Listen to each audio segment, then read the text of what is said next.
But it felt really good beating it because I didn't give up. I didn't hear what was said.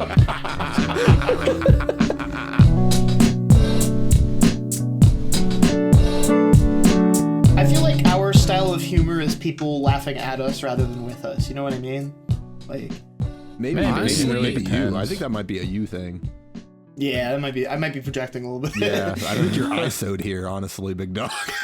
Damn, the ISO, sheesh, dude. That's crazy. Looking like McConnell in the called for the pick and roll and then just rejected it and just ran away from the screen. There's actually he didn't want it. I'm like that guy who waved off Kobe to try to hit a game winner on the Jeremy Lakers. Lin. Yeah, and I'm not as cool, so I didn't hit it. But you know. Yeah, you're also not Asian, unfortunately, either. I've had people confuse me with Asian before, like once or twice, and it was really confusing. Yeah, that was my reaction exactly, because I don't look like that. I just don't. No. And I was like, were you talking to blind people? No, white people. Which you know, That'll some white people claim to be colorblind or not see color, but you know how it goes. Yeah, I just asked them what they do at a red light, if that's true. Oh, everyone at a red light ignores it, but that's actually true as well. That's just where I'm from. I didn't think about that. There, I don't know. Yeah, it's true. Yeah, That's just the way it goes, Rob. that's the most solid answer I've seen. The other one is like, well, I just look at whatever the top one is. If it's the top light, then I stop. But if it's the bottom light, I go. So Bold of you to assume I'd give you a normal answer here. that's true. Yeah, but that's why it was the most solid answers, because it was going into uncharted waters. And speaking of uncharted waters, welcome back to the podcast. Welcome back to the ETNA podcast, everyone. My name is Nestani. I am Jaxler. My name is DECosmic. And I'm Coley. And the entire state of Delaware is here with us today, ladies and gentlemen. We've called in the goons. But we're actually not going to talk to Delaware right now. I don't know why I had a tick to say Delaware, and then it just kind of ruined my whole sentence. So now I'm going to pivot halfway through the sentence and now tee up what I was supposed to tee up at the beginning of the thing. Coley finally did it. He's finally not a fucking loser anymore. True. What does that mean? Go ahead. You thought I feel like the question. Did you finally get not fat? That's not a tee up. That's like throwing the golf ball at my face. Well, I teed you up. You should have hit the golf ball. Why did you hit it? Let it hit you in the face. You'd be a horrible caddy, dude. What the hell? Congrats, you're no longer a loser. Like I was a loser in the first place. If you're not winning, you're a loser. But you won, so now you're a winner. But you were losing the whole time because you kept dying. Bro is backpedaling so hard right now. I'm not backpedaling. I'm actually double downing. If you actually he's listen actually to the doubling down right now. Bro's like Venom. Yeah, he's doubling down. You've been a loser this whole time, and now you won. He's so double downing some double D's. You're not a loser anymore. Yes, guys, it's true. Now, what do I mean by that? I'm ignoring you for the rest of the next at least 10 minutes. Go ahead. Good luck. Thank you. Yeah, Jack. good luck with that. Yes, the rumors are true. He is gay.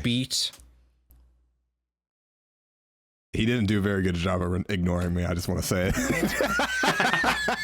It was funny because like at the first test, bro. Dude, like one of those he said I beat white tables, man. Like, oh my god. Anyway, I beat your wife. I beat the Scooby Nuzlocke. You guys suck. You're the worst. Jesus. You're teeing me up. You're like hitting me with the golf clubs, bro. Just leaving me in the ditch while you drive away. We're doing like the Peanuts thing where like Lucy like is holding the football and just right as it's about to go to kick it, just yoink the ball. Yes, and I land flat on my ass, right on my back, dude. But yeah, I beat the hardcore pornography. No, the hardcore Nuzlocke. I did it after it took me 34 days and 289 attempts. Jeez. Not 300 W. And I'm gonna make a whole video about it and stuff. And it'll be on. I'm really glad that's Please God, no. I hope you're wrong. I've been actually super productive, bro. I've really cranked on that video. I'm cranking it right now, you know? Right. Okay. Yeah. You are good at cranking. So, people have been saying it. Do you want to go over a little bit of what the Nuzlocke entailed? I will. So basically, everybody knows Scooby No Hunter Frights, greatest Scooby game of all time, right? Everyone knows that game exists. And I'm pretty good at it. Not gonna brag here. And I was like, you know what? There's this thing in the game that they left over where it's the game over feature. Because the game used to have lives and stuff, and now it doesn't. Scooby Doo Hunter Frights is a 2.5/3D Metroidvania, by the way. Action platforming collectathon. Yeah, action platforming collectathon. But basically, I was into really modding the Scooby game. And then I found this like feature that they didn't use and they left in, and I was like, wouldn't it be crazy if I just like added that in? Like if I died once, then I have to start all the way back over, and like could I beat the game? And then I was like, wait a minute. What if I gave each enemy extra health? And you know, why don't we make them respawn? And hell, wait, there's these sandwiches here. What's the point in that? Let's just make them kill me. And then, you know, while we're at it, let's just make the bosses like 300,000 times harder. Like give like one of the bosses like one double. of them, and then the other boss he made like a bit harder, and then the other two might as well not have been made harder. No, you're wrong. Go play it and you tell me otherwise. Gringos is a joke, bro. I don't know what you want from me. Sure, you could say that, but not the others. The others were horrible. Redbeard was... Honestly, Mastermind was the worst, which is the final boss. But what is the final boss? But basically, this whole idea... But this whole... I mean, yeah. So, I mean, this whole idea kind of like... I just kept building it up and up and up. And I've never even done a no-hit run of the game before. And I was actually nervous that I would beat it too quickly. Like, I was like, oh, I'll probably take like a week or something. Like, oh, I don't know if this is going to be a good video. And then it took like 4 or 5 times that amount. And I streamed like every day almost for like at least 4 hours. And I hated it.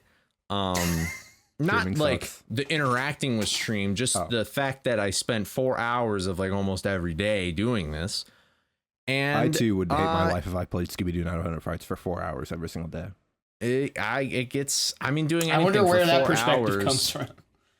It's almost like he used to do that, but for more than 4 hours. I don't know what you're talking about. But I mean, there's some things that I don't want to say just for the sake of the video that I'm about to make. Yeah, that's fine. But I do have to say that looking back at it, because I'm like going through and like kind of making like a timeline of like everything that happened. I'm kind of annoying. Like I whine a lot.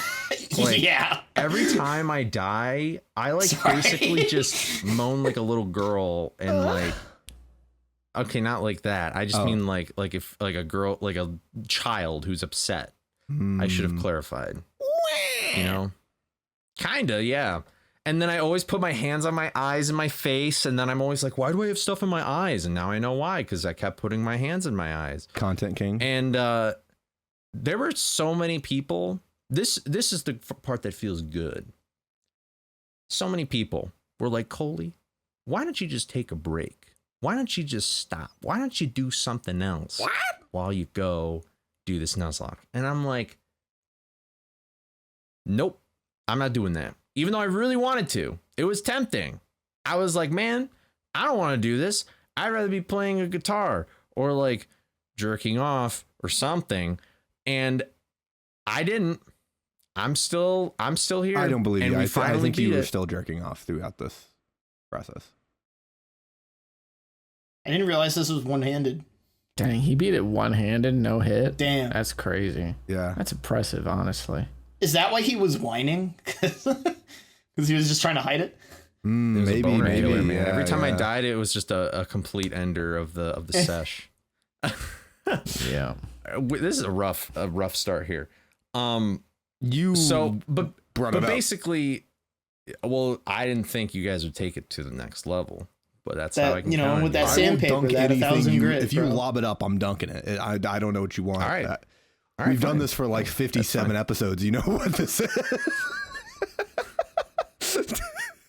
This is why I don't. So you were talking. Anyway, you were talking about your refractory period. So continue. Okay. Godlike. I don't know what that means, but I know it's funny, and I know like 20 people laugh listening to it. How do I know what that means and you don't? That's crazy. Do you want me to explain it to you, or should we just keep going? Sure. I mean, I don't know. I won't laugh, but yeah. The refractory period is after you masturbate and ejaculate. It's like where you can't do it anymore, and you gotta wait to do it again. Yeah, it's like a cool down period on your nut. Yeah. Oh, okay. Yeah. Yep. Yeah. So you gotta like, and then there's like some people who like advance the skill tree to be like, they can orgasm without ejaculation. So then the refractory period is just null, and then they can like, it's like a Anyway, it's we like call a that cooldown investing reduction. in. I was gonna It's say like we call building- that investing in cooldown reduction. Yeah. Yeah, it's like building into CDR, exactly. Yeah. But when you ult, and you still gotta wait a little bit, you know. Yeah. Does this make sense? Yeah. I'm not gonna lie. We're just running back to 3 Virgins episode again, aren't we? I got added in my Discord, and I was afraid I was streaming again. And I was like, "Oh my god, did I just stream?" That would be exciting like if you were streaming this. That'd be so good. I got really scared for a second. No, I'm good. Anyway, but what's up, Yeah, YouTube? we go from Scooby Nuzlocke to sex ed streams. I mean, that's kind of how my streams are. Oh, dude, you know what has been the greatest part about not doing this challenge is that way back in a few months ago when I was like about to start this challenge, Nestani was like, dude, Nestani was like, bro, get TTS on your streams, please. Oh boy. Colin! And I was like, where are you? Yep. Okay. Oh, well, that one didn't play that much. We needed that one. Dude, it is so crazy looking back at this footage when I was like, wow, this super important thing happened. And then you just hear Chloe just like, yeah, just like the most brain rotted garbage of all time. It's ridiculous. Yeah. Like good. Yummy. Like today I sat in my room after like doing a little bit of work for a second. I was like, there's nothing. It's quiet. There's no voices. Cock. I'm free. Dick. Pecker. Yeah, and then they're gonna call The voices. Yeah, yeah. Yeah, you're free until you call me. Leave me alone. Yeah. Oh my god, you sounded just like him. That's crazy. That was like a 1-to-1 like tone match for sure. Leave me alone. That was awesome. But anyway, side tangent over. He misses TTS so bad. No, I don't. He wants to hear it again, dude. And it broke right at the end too, which kind of worked out. But I don't know why it keeps breaking on me, and I don't know how to fix it without just going in the Discord. Anyway, nobody cares about this part. Dude, the amount of people I have had come to me telling me, Jaxler, thank God you don't have that TTS shit on your stream because it is the most obnoxious. You know, you say the amount of people, and we all know it's just one person, and it's just Shy. It's not just Shy. It's not just Shy. It's not. It's literally not though. Pull out the receipts. Go ahead. I actually got. I don't want to activate the camera. I had a spike in chat messages in my stream summary, all because Shy was so happy TTS broke. That's funny. I was like, why is there a little bump here? And it was because dude, you gotta spamming, bro like, doesn't speak for the whole stream. TTS breaks. She comes out of the woodworks. Yeah, dude, you gotta respect the silent majority. You know, it's like Yep. But then anyway, I know this is like side tangential now, but well, it's a podcast, it felt really so good. It's kind of supposed to be side tangenty. I guess so. Yeah. Yeah. But it felt really good beating it because I didn't give up. I didn't hear what was said. I'm just gonna keep going. I didn't hear what was said. It's not what was said. It was what you said, dumbass. What did I do? You'll figure it out later. You said it felt really good beating it because I didn't give up.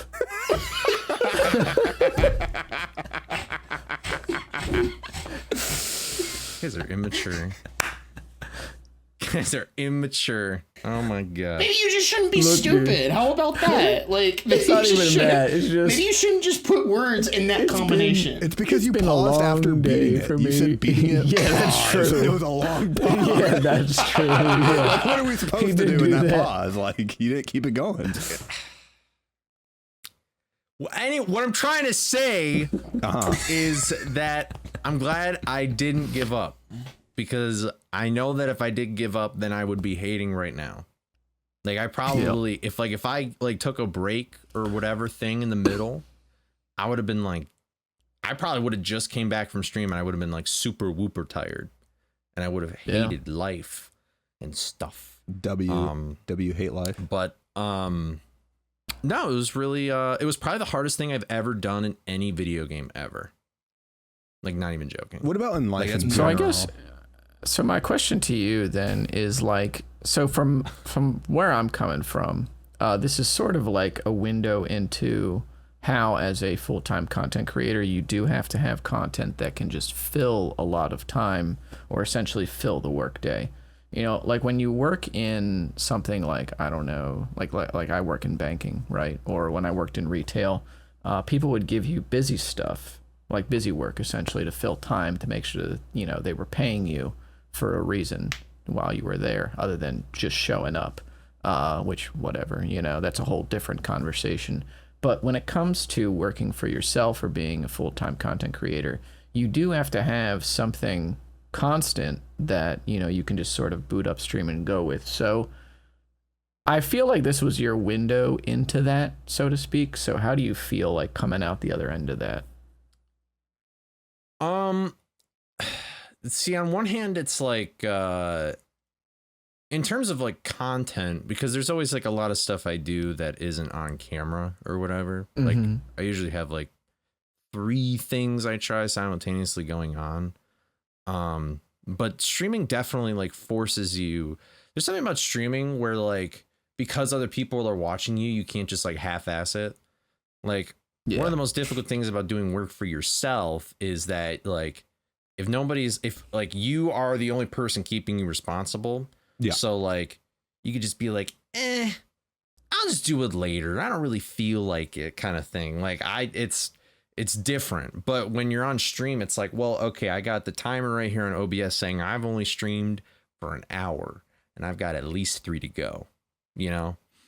Yeah. But in terms of like I think it really worked out in terms, like, for some inside baseball here. Like, the Wii Fit video that I made blew up, and then I started streaming like very shortly thereafter, and I feel like that helped like create a nested sort of like community as well. Like, definitely, not to be confused with me, like, Nestani. Yes, which you are part of that community. You're the one who started the Goon Gate. I did. I started a lot of things. You did start. I'm so sorry. Yeah, you actually, every bad thing about chat you started. That's funny as hell. I got one thing I'm good at, it's Twitch chatting. Hey, if you ever need someone to be in your Twitch chat and be a fucking animal, it's me. For anybody who was alarmed by my phrasing of Goongate, it is basically, there's this thing in Frights that's called Hedge Gate Clip, which allows you to just skip a bunch of levels by like pausing the game over and over again. You clip through a gate. And, you know, it really can be like, I could get it instantly, or I can get it like in 5 minutes, in 20 minutes. The longest I took in getting that was 20 minutes. That is embarrassing for you. There's a clip never of me. Admitted that. There's a clip of me just laying in this bed and just like, I just keep like, I'm just laying down and pressing the buttons, like, cause my controller's the Smash Ultimate one and it's super long, like the cord. So I just laid in my bed and I was like, dude, my back hurts. I'm just going to lay down and do this.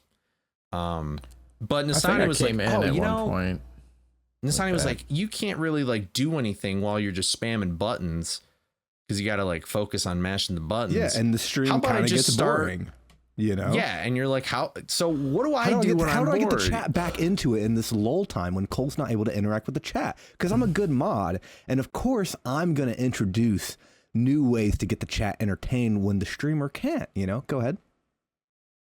And so you resulted to gooning? See, here's the thing that I have to appreciate about Nestani in this instance is that he knew that he had to cast the widest net. Okay. So he was like, what do all of these people that are watching Cole maybe have in common? Got it. So he throws the net out and he's like, all right, got him. Dude, bro's like Forrest Gump when he just like casts out. He's just got all the fish in the sea with that. I just don't understand. You have like 10 emotes that I can use, 10 different gooning emotes People and got related mad emotes at that I can me. use. People got mad at me when I did the clip too fast because they didn't have time to goon in my chat. We need to bring back shame in a big way, man. Like, what We the gotta, dude. We gotta do it.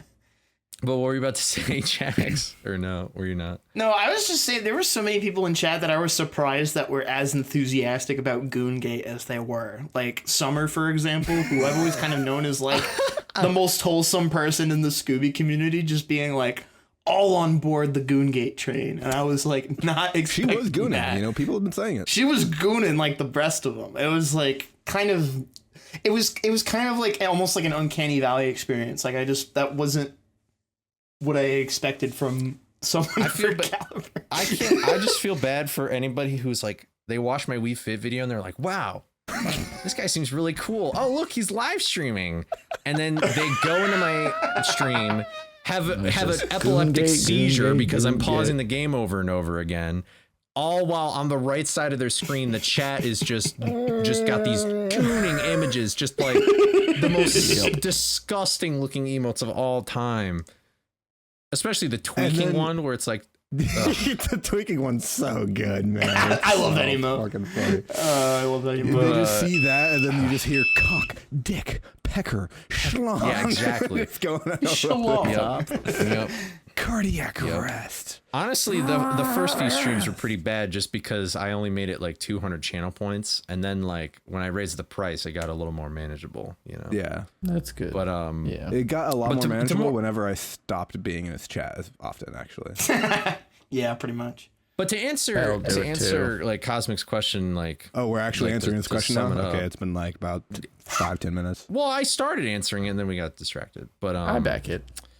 But basically it's like I have like mixed feelings about it because now it's like I feel obligated to continue streaming at a more regular rate, but especially with this month because I have like a specific project going on. I don't know when that will fit into like the other things I need to do in my day. And it's also weird because like I want to make like a stream schedule because like with this challenge, I basically just tried to stream any day I could and any time of the day. But like that isn't really ideal sometimes. Like I can stream really late at night, but not the majority of my audience is from the US, but there's a big chunk that's from the UK. And so like if I'm starting stream at 7, like they're all kind of like in bed. Like it's midnight for them. But I mean, the other thing too is that now that this challenge is done, I don't really know what to stream right now. Yeah. Like, I could speedrun. I could like I could do literally whatever, but I just don't know. This sounds bad, but like I don't want to just sit for 4 hours and get like nothing from it, if that makes sense. Like you know, like able to I make a streamed video out of whatever you're streaming. Is that what you're saying? That or like, I mean, not that it was even that much money, but like there's some ad revenue I get from the VODs when it's on YouTube or like there's no other. So or you like want people to speedrunning watch. You would don't be want to fine. speedrun something that's not frights, and then you have fucking 10 viewers, and you're like, well, this isn't worth it. Yeah. Is that what you're saying? Just in And I a can more imagine- roundabout, Kind of, eloquent way. Well, speedrunning's a little bit different though, because there's at least some sort of personal goal attached to it. Like I would like to speedrun like Unmasked or Sonic Heroes or whatever, because I'm just interested in that and I want to do that. Unmasked all levels looks really cool. But so I'm kind of like in this weird, because here's the thing is I could just like put a poll in my Discord and be like, what do you guys want to see? But they don't know what they want to see. Like, honestly, like nobody really, because like I thought I knew what my viewers wanted, and then I was like, dude, this Wii Fit video is gonna fucking fail, and then now it's like almost my most watched video on my channel. So it's like they don't know, like nobody. They don't know what they want until they get it, and then they think they want more of the same, but what they actually want is something they don't know exists yet. Yeah, so which is fine, or maybe I'm wrong too, at least a little bit, but like I know that some people have expressed interest in like a drawing stream, but I know that like chance. That is just not gonna really. Well, I don't think it's a terrible idea, but like I don't really have a brand for it, and then like who's gonna watch it? Drawing takes so much time, and you can't like talk while you draw. That's just incredibly hard to do. That's two parts of your brain conflicting with each other. Like you got the drawing side of your brain, then you got the communication side of your brain, and they don't mix at all. Like you either do one or the other. It's really hard to focus on the same time. You can listen to what somebody says, but if I'm going to be listening to anything while at a drawing stream, it's going to be Chloe moaning or like some TTS thing going off, you know? So like I wasn't ready for that. But I'm sort of like in this weird, I'm in this weird kind of like bind or whatever too. I have thought of, but I don't have the confidence to do it, is that something that really helps me stay productive is watching like study with me streams or work with me streams, where it's usually just like, it's literally like Lo-Fi Girl, but it's actually like a real person. And they just usually have like a Pomodoro timer where, and Pomodoro means it's like you have a work session and then a break session. So like you work for an hour and then you break for 10 minutes and then you work for an hour and then you break for 10 minutes or whatever. And I thought about, I was like, I could do that. And I have a really cool idea for one, like how it would look on the stream and stuff like that. But I'm not really confident in putting that. Twitch streaming, I could give less of a fuck about. It's the YouTube streams that I care about algorithmically. So I've just been like kind of like, there's so many different like angles I could go about now that the Nuzlocke is gone. And now that I've sort of explored this like sort of consistent like pumping out content in some way, because usually my videos take like 1 to 4 months to make. So it's like cool, but it's also like I don't know where to fit this into the equation yet, and I just gotta figure it out. So that's sort of like my TLDR answer. I hope that I don't think that was a TLDR, but question. You know, good. I could have gone longer. You know what? I believe you. Actually, I'll take it back. Yeah. Yeah, but he is a video essayist after all. Yeah, found a way to say it in 45 minutes. But you know, that's fair. Yeah, I suppose that. I mean, probably what my recommendation would be is that if you can find something that you can dedicate. Here's his recommendation. True, even though here's my 2 cents. Here's some solicited, unsolicited. So my question to you then, I guess, is like if you had maybe an hour and a half of stream dedicated to something that you could then convert into a video later, and then maybe you speed run rest of the time, maybe that could work. Maybe. Yeah, I don't know. I don't know how I've never done a stream where I kind of like switch gears in the middle that much. Like I do it pretty rarely. Yeah. So I'm not like super used to that. Yeah. I think it's a bit more difficult to do that given where he's streaming primarily, which is YouTube. That's and fair. Like you make a thumbnail for your streams on YouTube. So switching halfway, like maybe is confusing. About that. Unless he changes the thumbnail halfway. I mean, yeah, you could make it generic, but then it's just like, are you getting as many people making it as generic or whatever, you know? Because people do it. Like Ray makes very generic streams, Valkyrie. Like could she makes you pretty, like very split the thumbnail in half? I mean, you could, I suppose. Yeah. Could do that. That was just like a potential. Yeah, I forgot that you had to thing. make thumbnails though. Forgot you had to make thumbnails. Now that I'm thinking about it though, like I feel like a reason why I like making YouTube videos and I am good at it is because I am like the audience that I'm trying to like find, if that makes sense or whatever. Like the Frights video that kind of made me like, oh, maybe I could do YouTube. That was like a video that I knew nobody would make and I knew that I would love to see it. So I went and made it because nobody else was going to make it the way that was in my head. the same goes for like any video that I've ever made, really. But with streaming, like I don't really watch streamers that much. Like I watch like you guys when you're live and like other people who are usually like speedrunners, because that's who I know. But like I don't go out of my way to watch like Kai Cenat or XQC or like anybody who's like super big or just like even like kind of like just like 1,000 viewer like streamers or whatever, you know, like very rarely do I just want to pop say into 1,000 those viewer kind of streamers are streams. still huge, but you know, I understand what you're saying. But well, okay, well, yeah, you know what I mean. It's just that like I don't really watch like streamers that much. Like usually it's just because they're friends. So I feel like that is probably, now that I'm just sitting here talking about it, is like a weird disconnect. Yeah, like it's like not the primary thing you want to do, because like you don't see that there's like a niche for you to slot into. You would just be kind of doing it to do it in a way, or because I know you've also said that another aspect of it that you like is that or that you like about streaming on YouTube is the fact that like, or not even just YouTube, but just streaming in the middle of videos, is that you can kind of keep the audience like attached, and you kind of give them like a community to like, you know, exist in and like retain their attention until the next video drops. And so I guess you could view it more so that angle, that this is just your retention angle. But then it's also like, well, what do I do on stream that maximizes the retention, you know, because it's probably not speedrunning if we're being honest. But like, what does that look like? Yeah. And I sorry, I got completely distracted by your camera.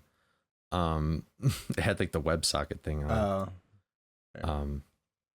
Anyway, but yeah, so like in a perfect world, I would love to already have my next video idea, and then I'm streaming that while I'm editing this new video. So then when I finish editing the Nuzlocke video, I can just get to work on editing the thing that I'd already been streaming, and then the cycle begins anew. The small ant cycle, as I like to say it.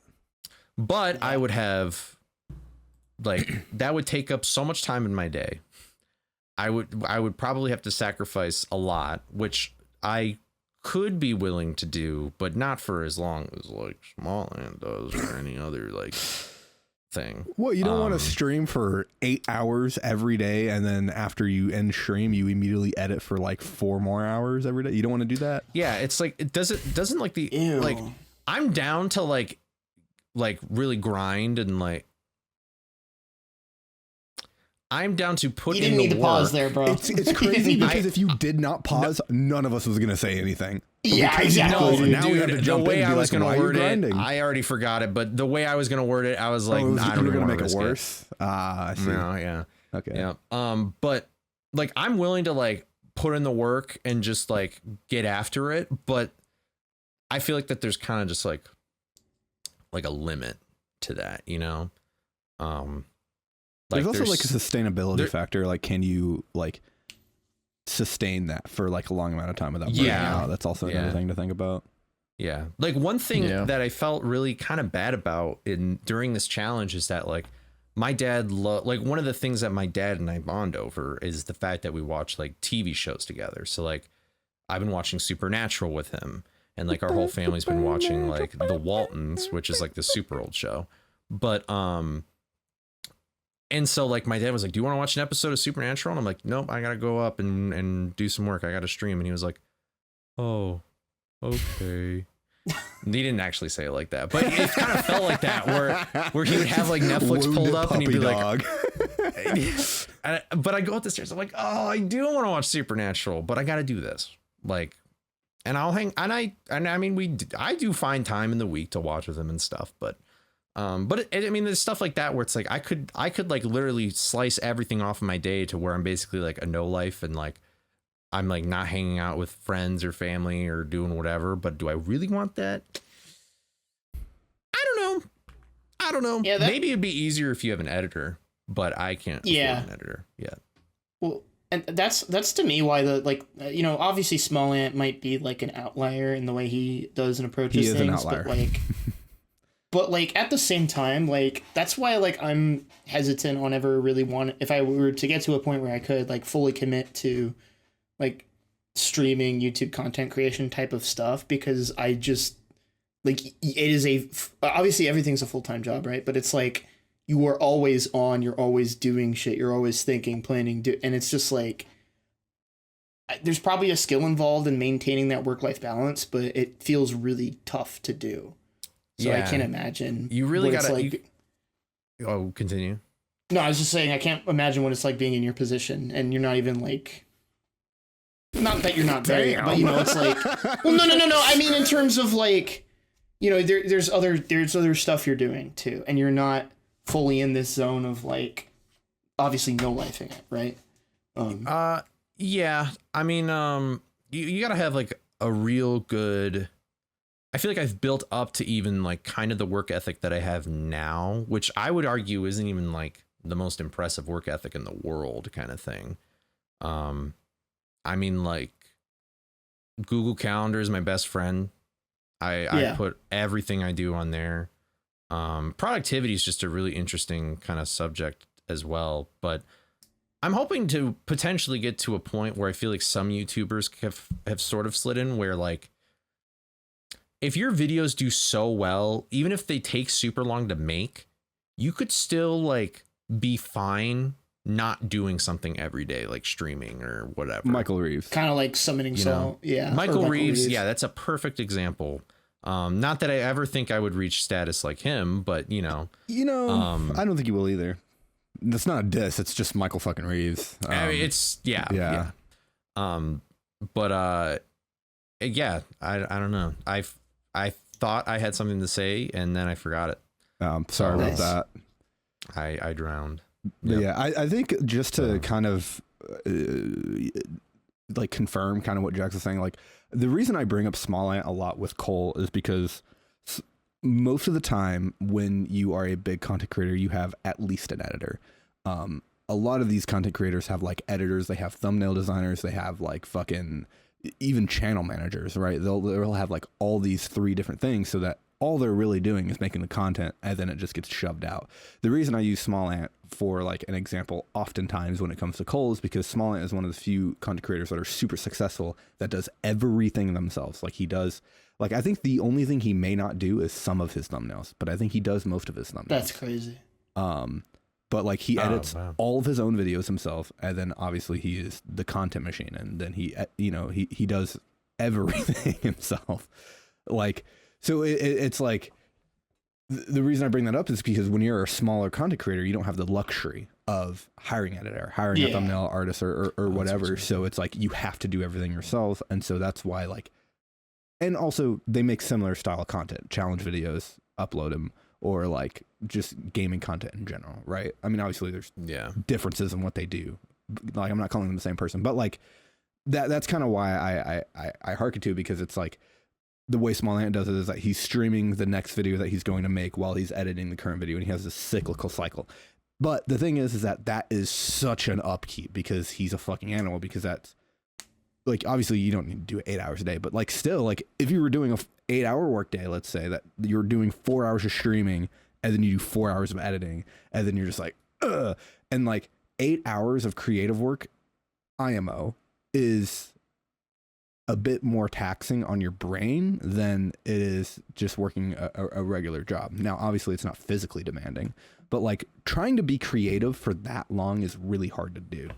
And then you get burnt out and stuff. Yeah, because it's like, because when you're on stream, your brain's at like 100, and then also when you're editing, guess where your brain is?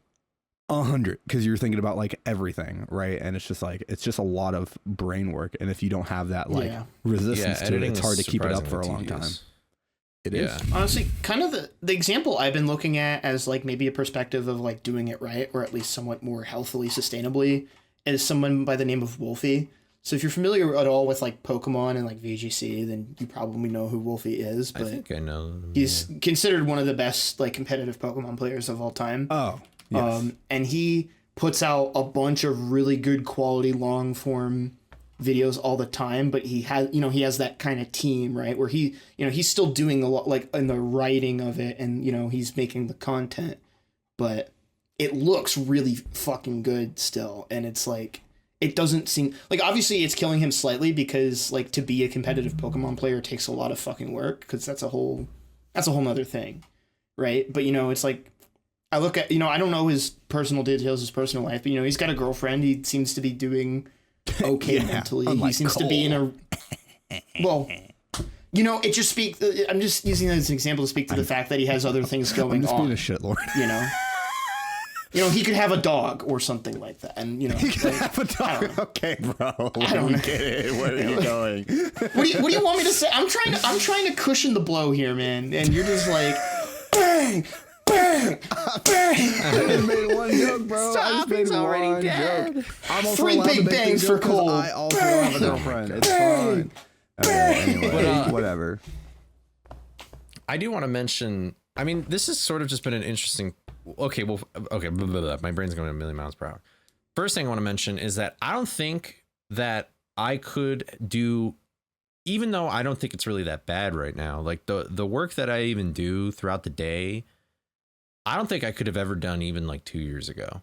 Like I really have worked up to being like responsible enough to make sure that I do the work that I need to do every day. Now it helps that I've put a back against, or the wall against my back where I'm like, if this doesn't work, then what the fuck? Like you better make it work, or you better try your damnedest to make it work and not leave anything on the table. But it's sort of like, I think speedrunning sort of like helped me kind of just learn how to develop habits. And then through like developing habits, it was like I could like use these different like habit forming activities to like keep the ball rolling a little bit and apply to other subjects and stuff like that. So like you can't learn how to speedrun and not have discipline. Like that's just a skill you have to develop as part of the hobby. Yeah. Right? Yeah, exactly. And you can like change things in like either your environment or just how the task is portrayed for you to kind of like make it a little more attractive. I'm taking a lot of Atomic Habits jargon here. For anybody who doesn't know that book, that's like every, oh, I'm a YouTuber. You guys, here's the books I recommend. Anyway, Atomic Habits and the Inner Game of Tennis. Atomic You guys should read those two books. Yeah. Which I mean, dude, Atomic if I Habits is a really hear good book. another Melee person talk about the inner game of tennis, I'm just gonna shoot myself, man. It's every single fucking Melee player, bro. It is It's every single one. It's To Oh be my fair, God. it is a good book, and Atomic Habits is also probably a good book, and there is like validity, but it's also just like when you hear it like 15,000 times, it's like at what point do we not give a shit? Oh, the other one I hear a lot that I'm mixed on is like how to win friends How and to win influence friends people. and influence people. That sounds like an evil fucking book. Well, that's what I heard, and I started reading it, and I'm like halfway through it. I got distracted with a different book, and it isn't really that evil, but I could see how somebody could take the advice of that book and make it evil. Oh, dude, I should read that book so I can become evil. If it makes sense. So you can win friends and influence people.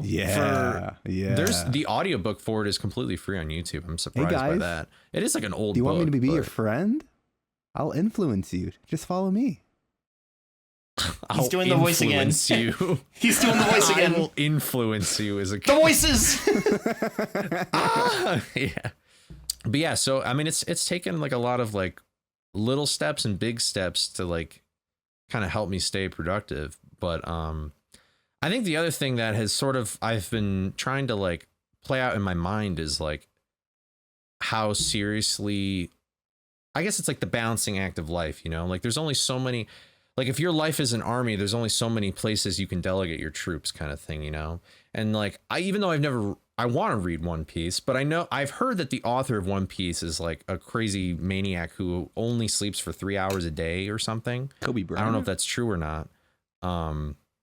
That's what he claims, but it's weird how in the creative space there seems to, I mean, this is like, I would say a huge reason why there's a lot of people who don't try and pursue like some kind of creative job or even just pursue creativity in general is that they see people like the author of One Piece or like Vincent Van Gogh or whoever, where they're just like practically insane and addicted to the craft that they just like, it seems like you have to give up everything just to kind of do anything creative or that you want, or the only word I could think about it is, I guess, spiritual, but I don't mean like religious or even like prayer or anything. I just mean like the task itself that you find is like a spiritually fulfilling thing. It's something that I've thought about a lot.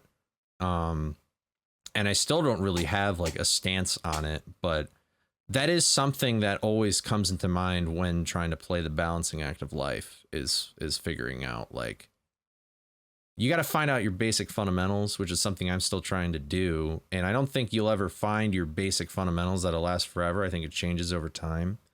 But like, you know, like if you got your basic fundamental, and I'm not talking about like food, water, or shelter. I'm talking about like, as long as I got my family, as long as I've got like speed running, and as long as I've got like money coming in, just random examples, those aren't mine, but like, it's like if I have those things, then I can be anywhere in the world and do whatever. Yeah. Yeah. I think like also, that's what I'm talking about basic fundamental things. Yeah, I like you think care more about also, that than the details. I think also a big thing with content creation, why it's like easy to fall in the rabbit hole too, is because like, obviously you hear everyone say that like, if you want to do like a creative job, like seriously, and you want to be part of like the top 1% of that creator job, you have to sacrifice everything. Right. But I think like even outside of that statement, which is kind of true, kind of isn't, depending on who you are, it's also just like, because because it's not a traditional job, and because you're not actually like, you're the boss. Right. And yeah, there's no stopping, if that makes sense. Like there's no like, I'm working 8 hours, I clock out, bye. Right. It's just like, because you're incentivized to be like, well, if I work more than 8 hours, like every single second I work is directly going back into the money. It's directly going back into the views, the growth, the whatever. So you're incentivized to never stop working. Yep. And because there's not that hard cap, right? And I think that's like the biggest problem, and not I guess this even happens in other industries too. But it's like the biggest slippery slope of getting to that point where it's just like, you know, you see the crazy people, you know, and it's just like, this is a big problem I see in the games industry as well, where it's kind of preached that you have to work really, really fucking hard in order to get a job or to be successful in games, which is true to a degree because it's really competitive. But oftentimes I'll see those same people making that case and like saying that, then turn around and kind of use that culture they've created to be able to like better exploit people and pay them less for what they're worth. And, you know, obviously you don't have to worry about that as much because you're making your own shit, but you can also burn yourself out or exploit yourself in a way. Yeah. I don't think I've reached like a burnout level or anything. Yeah, I don't think you have either. Yet. But I remember I was at a wedding like a few weeks ago, and somebody was talking to me about like my job. And I'm not gonna lie, like I only tell people that I'm like doing YouTube if I really like trust them. But I usually make up the semi-lie of like, I'm doing freelance video or media production work or whatever. Nice. Because I just want to say that like conversations are so weird where it's like, somebody's like, oh, what do you do? They do not give a fuck. They probably won't even remember. They just want it to not be awkward or weird. Like it's like saying like, oh, the weather sure is nice today, huh? It's like that thing. So like I could literally say like, I'm a paleontologist. Like they'd probably be like, oh, okay. And then that's like, that is all the conversation. You gotta be careful with that. I feel like if you're a paleontologist, that's going to invite a conversation. Okay, well, sure. You could be like, I work at McDonald's, you know what I mean? It's just like, well, okay. Well, then they'll be like, "Oh, I'm so sorry," or something. And it's like, true. I didn't die. I think it's also funny too, because like no one cares about that conversation until you say something like, "I'm a YouTuber," and then all of a sudden they want to talk, you know, or like I make music, like, or I like if you list anything creative basically in that slot, then it actually invites a conversation. When like most of the time, if like I'm Cosmic and I work at a bank and someone says, "Hey, what do you do for a living?" and he says, "I work at a bank," they're not gonna be like, "Oh wow, what do you do? Do you fucking like type numbers on a number pad?" Like they're not gonna do that. They're gonna be like, "Oh, yeah. cool," and then you're gonna move on, you know. But if you say I'm a YouTuber, they're like, "Oh, what's your channel, man? Let me follow you." Like, yeah. Well, and then the worst thing is though, is that what I really don't want to happen is to live stream one day and then be like, "Hey, dude, you want to go hang out at this local restaurant on this particular street in this particular town that you live in and I do as well?" And it's,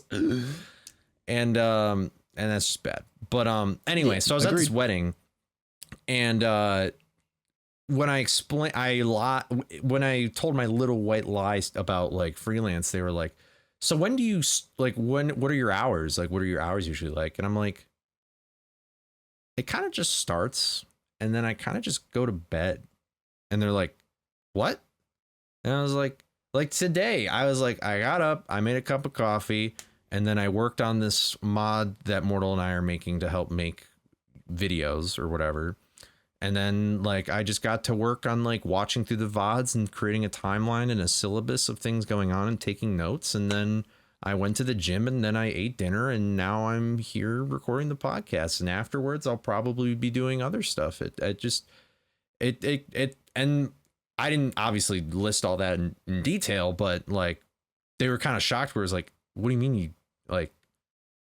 don't start at 9 o'clock out of 5 thing? And it's like, no, but it doesn't feel like that currently, because I've sort of engineered it sort of in a way to where I am very gratified by the work that I do, and I'm not burned out either. And I think most of the time it's like I can bitch and moan about TTS and stuff, but I almost feel guilty. But my job currently is playing a fucking video game. Like, why should I really be upset? Like, I find that fulfilling that people think that that's really cool, that I'm doing this stupid, silly thing in a Scooby game, and I like practically prayed to the almighty gods above us that I finally beat the Nuzlocke. I literally got on my hands and knees and was like, thank you. But he did get on his hands and knees and pop off. It was kind of crazy. Yeah. But True. And I'm not done yet. Like, it's not like I've achieved a status where I can do this forever or anything. Like, I'm trying to get to that level, but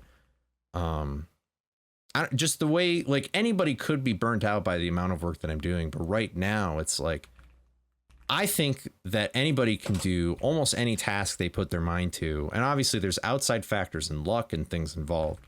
But a lot of the times I think it just kind of comes down to your own perspective on how you view things. Like, if I kept telling myself like, oh my God, I gotta do the Nuzlocke again, this is gonna suck, blah, blah, blah, blah, poopy pants mentality sort of thing, that would have been horrible. I probably would still be at like Redbeard at this point, like the second boss that I fight in that Nuzlocke. Like, I would just be stuck, because your attitude greatly affects how you go into a specific task. Even just having like an expectation of the task and then that gets completely destroyed. Like, some people like learning a guitar. I want to really learn how to play guitar and I'll shred it like Eddie Van Halen, like all these blah, blah, blah. And then they're like, yeah. And then they're like, oh, this doesn't sound good, or ouchies, my fingers hurt. Then it's like, well, then they're not going to learn how to play guitar. Like, they hit the first semblance of diversity and then they fold like a paper towel and then they give up. Well, I don't. But, you know what I mean? So that was a really long, ranty thing about perspectives in life and how you view certain things. I think is like, do you guys have like your own little like mantra, sort of like motto thing, or like your one big thing that you really like to like think about or discuss or whatever? I mean, we all know what I'm talking about. Move the needle. Yeah, well, it's stuff like that. Mine is literally, it's all about your perspective. That is mine right there. I dropped something, but I don't know where it is. Yeah, I don't think I really need to talk about mine, since I literally reference it like probably every episode. But all the time, yeah. Yeah, but I just really like saying to move the needle, because like I think it's just like, as long as it's just moving centimeters forward, you're doing enough, and that's just how you get it, because as soon as you get used to moving at centimeters, you'll get it to inches, and then you might not get over 7 or 8 inches. You might not get up there, but even if you just like set at like a solid 4 to 5 inches, you can make a lot of good progress with that. And then from there, it's all about positioning. Yeah, it's just about positioning. It's about leverage. It's about all these things. Oh my God! It always just comes back to a sex thing, doesn't it? Well, so do you have a mantra that you wanted to go over first, Jax? Or I have a mantra by Bring Me the Horizon, the song off their Amo album. It's a really good song. Yeah. I think it depends because so much I don't know if I have as much of a general one just because so much of what I say is related to what are you okay? This is a fucked up joke, but I was gonna say his mantra for the first 25 years was "Don't die." So. That's kind of where I was. Wow. That's kind of where I was going, in a funny twist of fate, because it's like. There we go. Because it's like my thing that at least keeps me motivated to keep pushing. You know, some people joke that they live out of spite, and I kind of do a little bit. But my whole thing is that God hasn't killed me yet. God can't kill me. Or sometimes I'll say I'm God's favorite cockroach. Because he can, but it's like, you know, I've gone through a lot of fucking debilitating shit. Like the diabetes, the hypothyroid, Lyme's disease, the just diarrhea. All sorts of fucking shit. That too, but only on Tuesdays. But, you know, it's like God still can't find a way to kill me yet. And so that's, you know, sometimes the way I look at it is just get to the next day. Just keep like choose life. I think I've said choose life before in some ways, but sometimes I have this problem where it's like I'm really close to achieving something and I just want to keep pushing forward on it because I'm so close. But it's like sometimes you have to choose life. Sometimes you have to choose people that can be your family, you know, like what you were talking about earlier. But, you know, sometimes I'm reminded of what was it when I would play Pokemon Unite sometimes with Nestani and Daxon, and I would go in too deep, and I would just tell the others, just choose life, you know, just get out of there, don't be like me, choose life, you know. But I don't remember this at all playing with them. Yeah, it's probably more of a Daxon thing, but yeah, but it's like, you know, choose life. If anything, it's probably choose life, you know. But wow. What about you, Mr. Delaware? Oh, I mean, probably the thing that I say a lot is like, it depends. It's like, should I end the podcast or like, bro, that's so lame. No.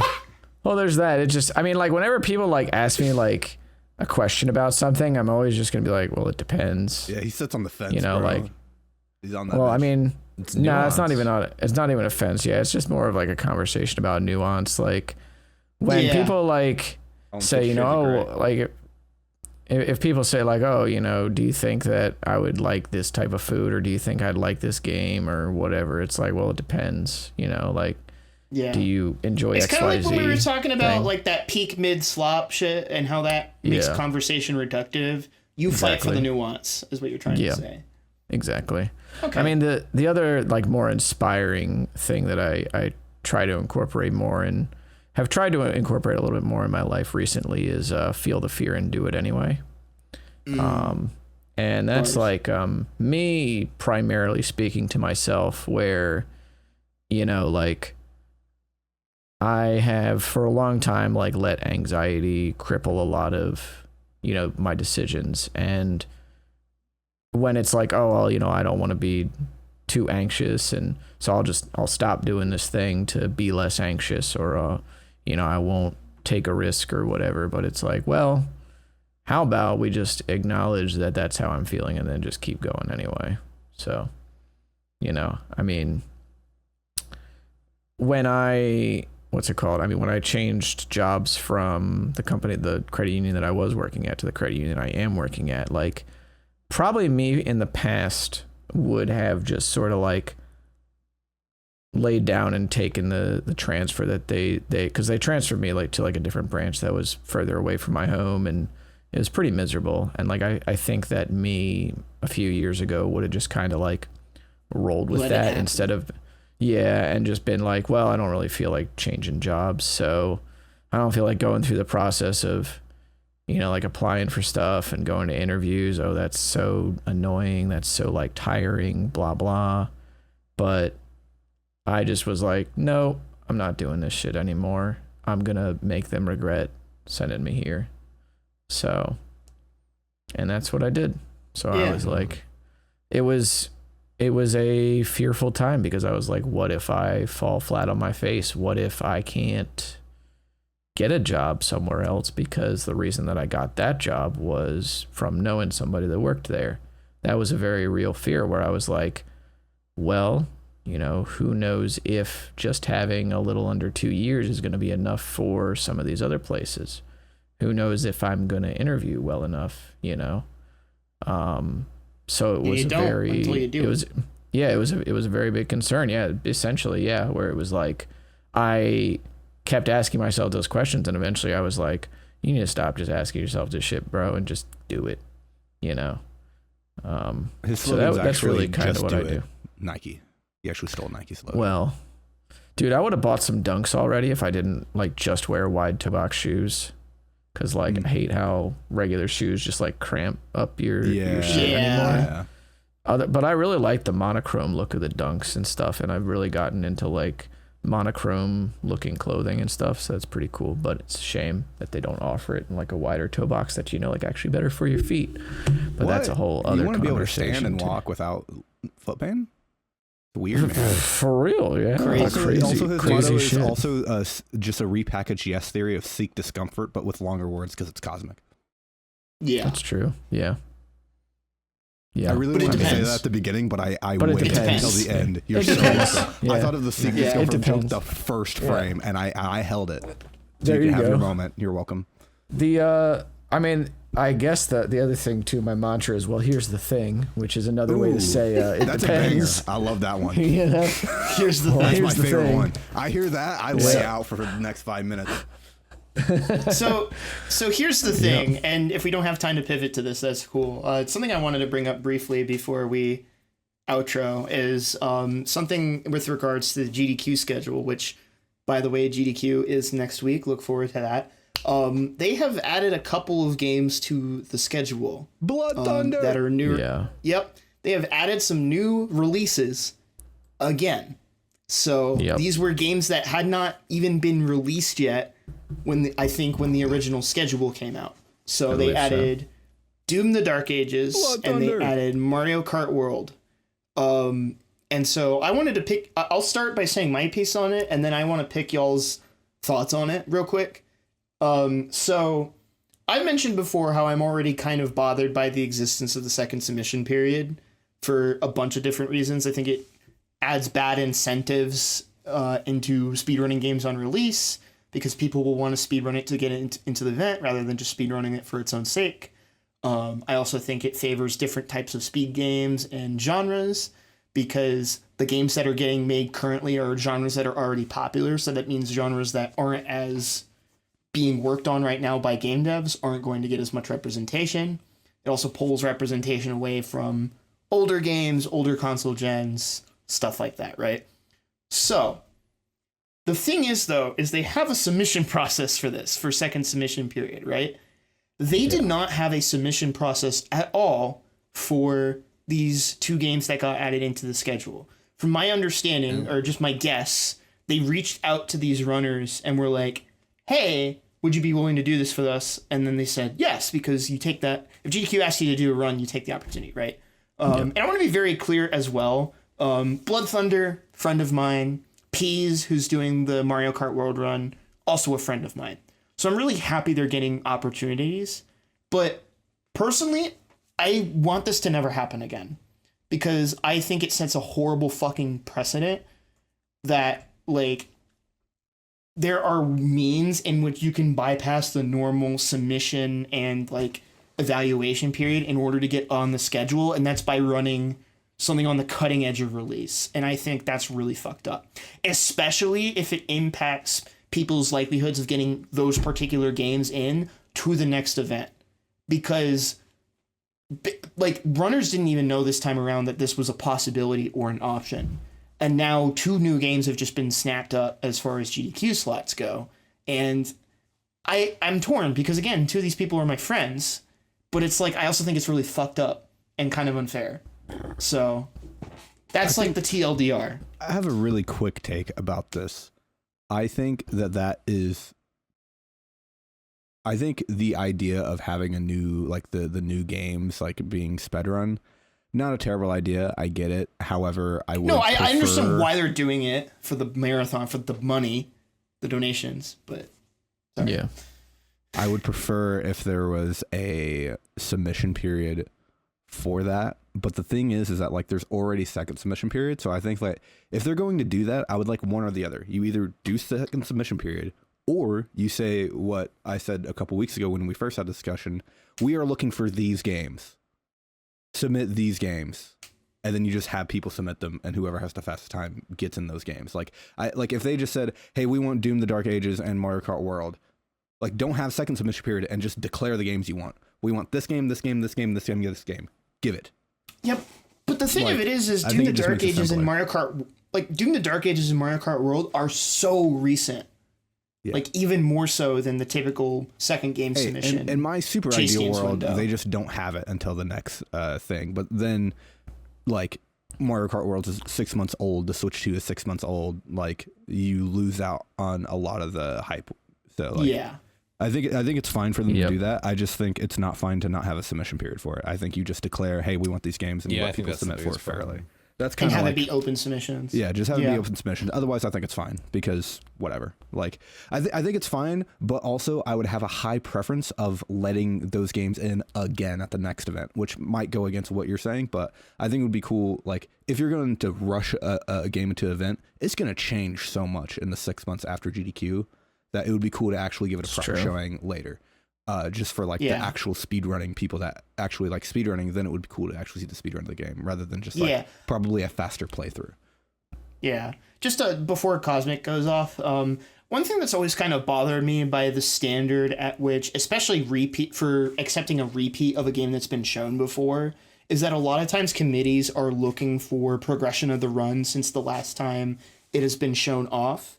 And I feel like that standard inherently is biasing towards those newer games, because sometimes like for Neopets, for example, using that, like there have been ongoing developments for that for all of the 7 years that I've been playing the game, but it only got in once, a couple years ago, right? And so because of that, because it's been around for a while, there's only going to be so many like advancements of that in a short time span, right? Whereas you have something even like within a couple years of age, you can have like multiple potential categories, showcases where things keep getting added and changed and stuff like that, and it still remains fresh. So it's like it is a hard problem to solve, but at the same time, it's like I'm obviously biased towards the kinds of games I like, the older stuff, the weirder stuff, but like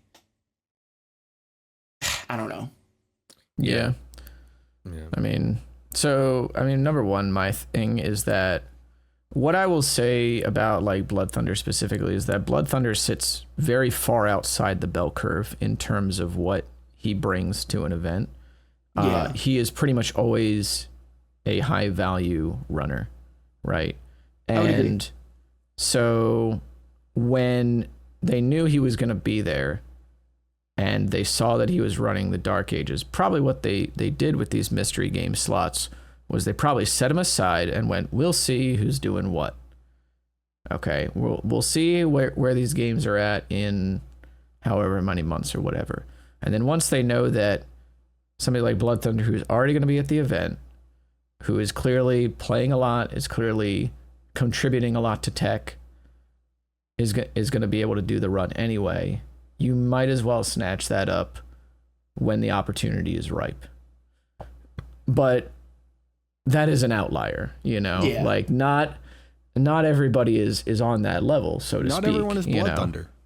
Not everybody's Blood Thunder. Not everybody that runs a game for the first however many months is going to contribute tech like he has to say, like he contributed a bunch of tech to Indiana Jones.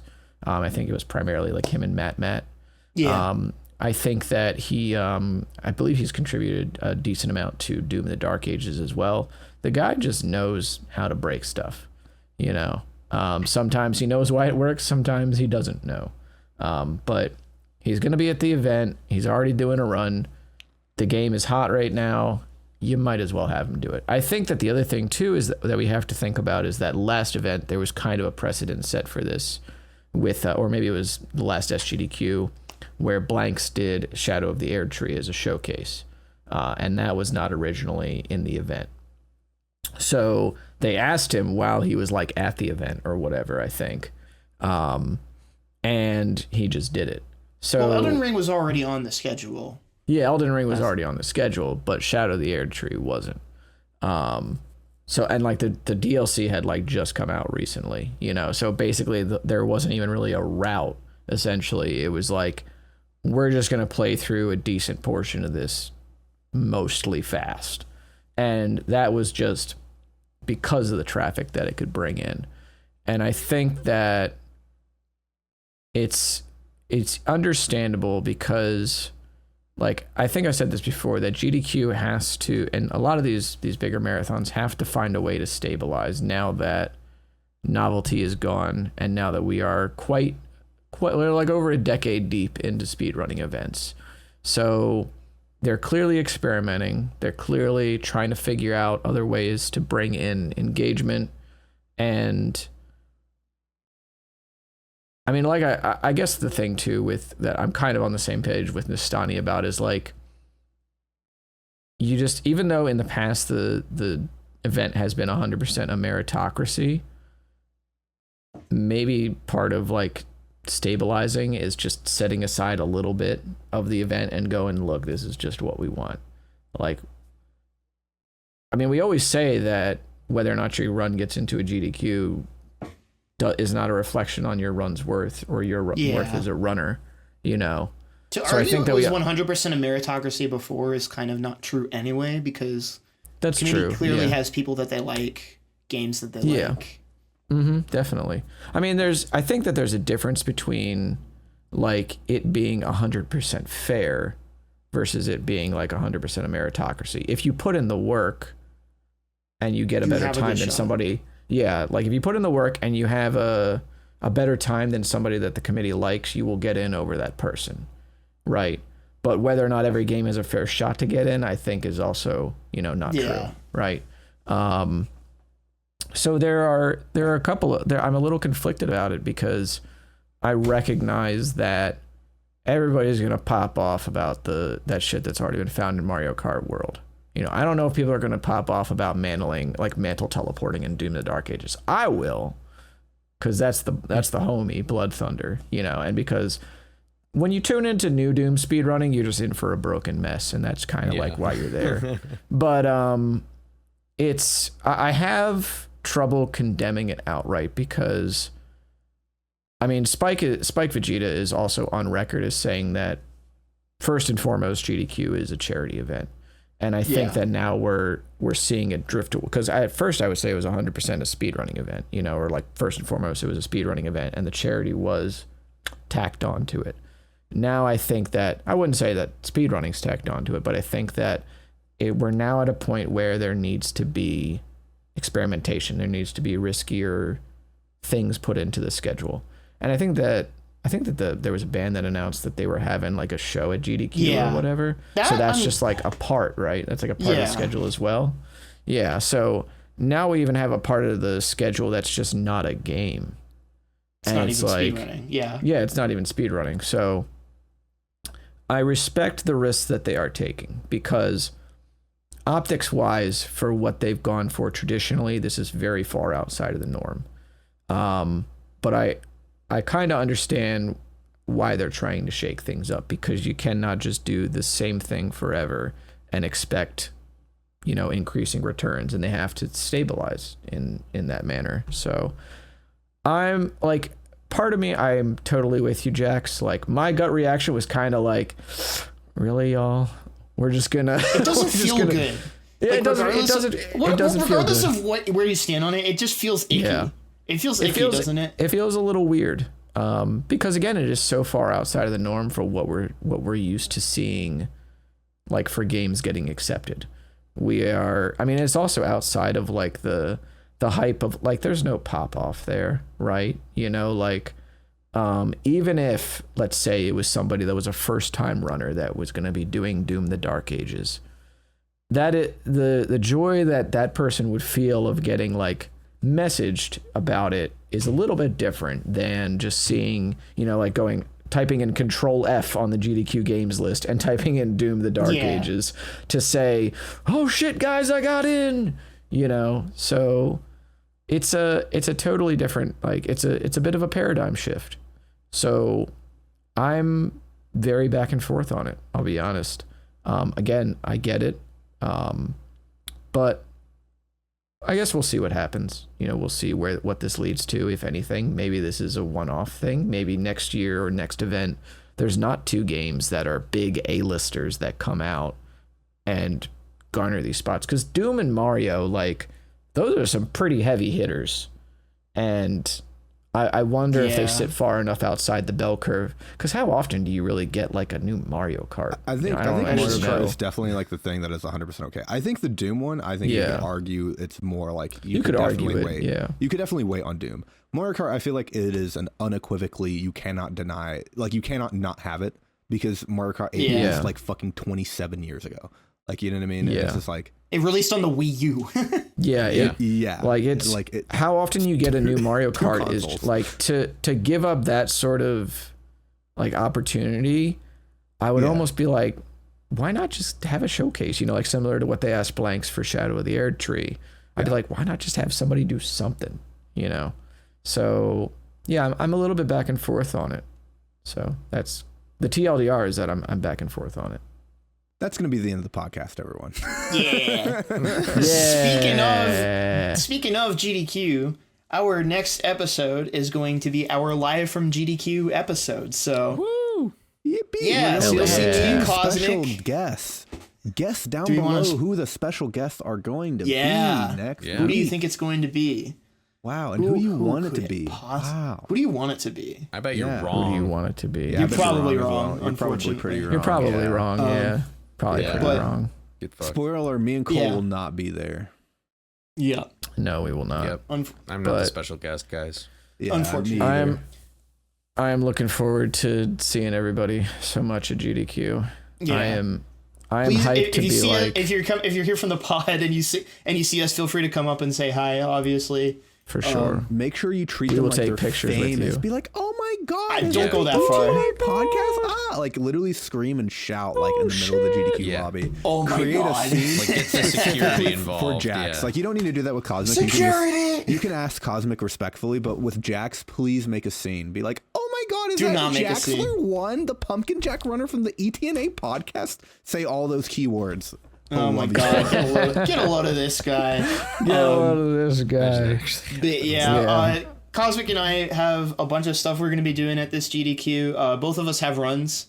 So I'm doing a run of Sea Frog with my buddy I Swim Fly. That's going to be on Tuesday at 11:15ish Eastern time. Obviously PM? Things might shift. AM. So normal people times. Things obviously will shift, but so keep that in mind. And then I'm on commentary for a couple of runs. I'm going to be on couch for Limey's Quake run on the first evening of the event. So make sure you check that out. That'll be a really cool run. And then I will also be on couch guaranteed for Pseudo Regalia, which is going to be at 4 p.m. that same day as my Sea Frog run, which is Tuesday of that week. And that's going to be 100% on full gold, which is the best category. Again, by the way, like so short. Honestly, is that game like they took Hundo. It's a pretty popular speed game now. There's like 30 something active runners. It's got really good movement. So it's got really good movement. I mean, the game's fire. I'm not objecting to it. I was just saying I'm surprised that like a smaller game like that got like almost back to back like acceptance. Yeah. Well, the last time it got in was AGDQ 24. So it's been a couple events. But it's also 100%. And 100% is a lot different than the runs that I get. Yeah, it's like the actual game. It's like actually. It's like the actual game. And we also have Wilbun doing it, who's the world record holder right now, and he is fucking crazy at that game. So that's going to be a good time. It's going to be me, Vane, and Lordy Bunnykins on couch for that, and it's going to be fire. Yeah. And then if it gets pulled off of backup, I'm also going to be on couch for Cavern of Dreams All Eggs by Mouseshy. Nice. For those who don't know, I have done some runs of Cavern of Dreams any %. I gave up because that game is really fucking hard. So if it gets pulled off backup, you'll want to see that as well. But you'll have to check my Blue Sky or something like that if that happens. But what about you, Cosmic? Those were all mine. I am, well, on Tuesday morning, I guess it would be, I'll be on commentary for Hungry Ghosts, which is basically just like Hindi Kingsfield, which is interesting. There's a whole karma system. You go through hell, all that sort of stuff. Yeah, it's a very... It's like 5 a.m. Probably going to be like 5 or 6 in the morning, Central Time or Eastern Time. Yeah, something like that. But Schmumbler's running it, and I'm very glad because I told horror runners for years to play the game and then submit it because I thought it would get in. And Schmumbler was the only one that listened to me, so shout outs to Schmumbler. Schmumbler has good taste in speed games. They do, absolutely. And it's going to be myself and Death Tropes on couch for that. Ooh, for all 15 minutes of that run. Hopefully one day we can get a hundo run in for that game because that would be tight. How long is hundo? Is it like... I want to say it's probably like half an hour or something. That's it? Maybe like half an hour, 45 minutes. I don't know, man. I don't know if anybody's ever done a run of it. I think that Schmumbler just routed any %, and then they were like going through a bunch of the rest of the game to try and figure stuff out, and then they got caught up in upgrading the gun to do max damage by S-ranking playthroughs, because every time you S-rank a playthrough, it does more damage. So that's horrifying. Like in the next playthrough, it does more damage. So they're just walking around like in some of their runs for New Game Plus, just killing everything. But yeah, it'll be interesting to see if they decide to route that. As far as runs go, I will be on Thursday, January 10th, I believe. Not January, but July 10th, yeah. I'm sorry, July 10th, yeah. In 6 months from now, January 10th. July 10th, I will be doing a 3-way race to the bouncer on the PS2. The Bouncer with Oscar 424 and Dynamite Dan. Banger run. So that'll be pretty banger. We're not going to have any comms. We'll just be doing our own commentary. We figured that was the way to extrapolate the most chaos out of the race. That's so good. Yeah. we were like, yeah, go for we'll just do this. What time is it on Thursday, if you didn't say it already? That is going to be 8 a.m., I think, Central, or 9 a.m. Eastern. 9 a.m. Probably 9 a.m. Eastern. Yep. So that'll be cool. Bouncer. And yeah, and it'll be dope. I have no idea who's going to win. Like, I got the any % sweep in the Bouncer recently, but whether or not I actually win the race is not up to me. It's not really up to you. It's up to the Bouncer, dude. So, like, that's just kind of how it goes. But funny. yeah, I am quite looking forward to it because I really need to not be at work for like a week. It has been very busy. I need my speedrun very busy people recently. Again. Yeah, I need to see the homies. I realized I forgot something on my end. I also have Soul Reaver on backup. Oh, sick! Yeah, and I can confirm that if it gets pulled, PT or Pleasantly Twisted will be on my couch for that. Godlike, which is awesome. Great, awesome. Because if you don't know, PT is community manager at Crystal Dynamics, the people who made Soul Reaver. So. Oh, really? Oh, that's crazy. I didn't know that. Yep. Wow. So yeah, she is. That will be Also PT just single-handedly carried my run. So. Also that. So. And Crystal Dynamics also did the Tomb Raider reboot trilogy. They did. So. Yep. And tight. The Soul Reaver reboot. So. Well, it's the same people who did the Tomb Raider reboot that did the Soul Reaver reboot. It's Crystal Dynamics, but they got another studio to work with. Cole, do you have anything to say? Yeah. Yeah, get us out of here, bro. Yeah, get us out of here, bro. Goodbye forever. Nope. Goodbye forever.